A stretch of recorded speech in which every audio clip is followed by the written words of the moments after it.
You may be the next to die. They wrap you up in a big white sheet.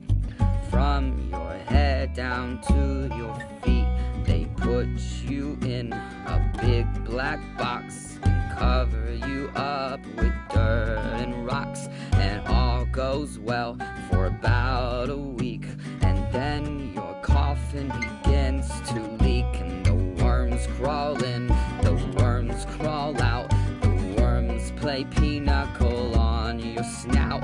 They eat your eyes, they eat your nose, they eat the jelly between your toes. A big green worm with rolling eyes crawls in your stomach and out your eyes. Your stomach turns a slimy green, and pus pours out like whipping cream. You spread it on a slice of bread, and that's what you eat when you're dead. And the worms crawl out, the worms crawl in, the worms that crawl in are lean and thin, and your eyes fall out and your teeth decay, and that is the end of a perfect